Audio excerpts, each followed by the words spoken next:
Let me go through again the keys to hitting a good bunker shot. We want to dial the club face open to roughly a 1 o'clock position and re-grip. Point the club at our center, tilt vertically down, tilt our feet a little to the left, keep our weight on our left side.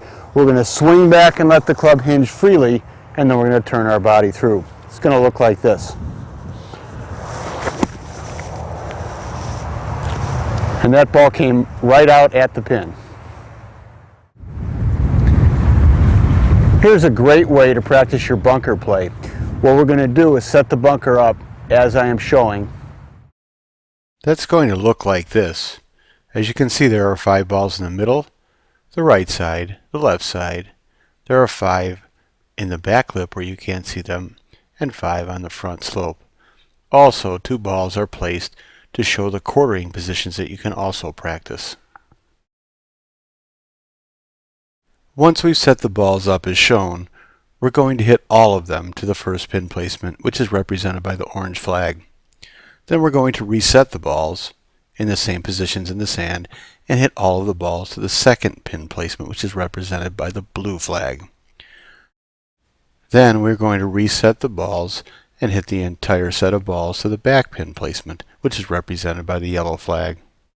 This procedure will help you develop the ability to hit shots from different angles in the sand to different distances, which will help you develop an excellent sand game.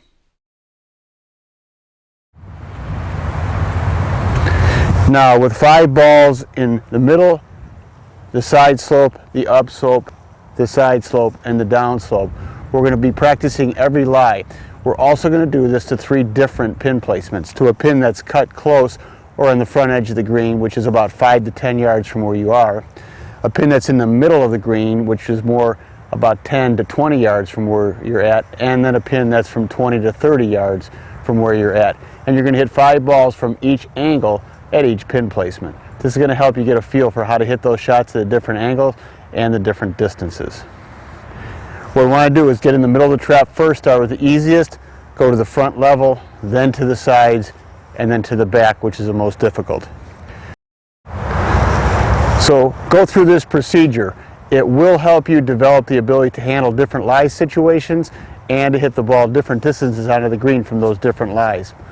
Once you get fairly advanced in this drill, you can start to make a goal for yourself, having to get the ball up and down out of the trap 3 or 4 or even 5 times in order to move to the next level.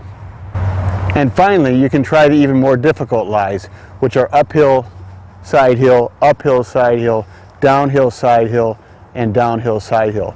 Trying those lies will help you develop the ability to get the ball out of the trap and close to the pin, especially when you do the 5 balls in each set for the different distances of pin, the close pin, the middle pin, and the far pin. If you do this system, 5 balls at each set through the 3 different pin placements, it's roughly a bucket of balls, and it'd be a good sand practice session. Take you about 15 or 20 minutes. Now let's discuss what club to use in the sand. The question is often asked what club to use in the sand. Generally, I'll use a 56-degree wedge for most of the sand shots.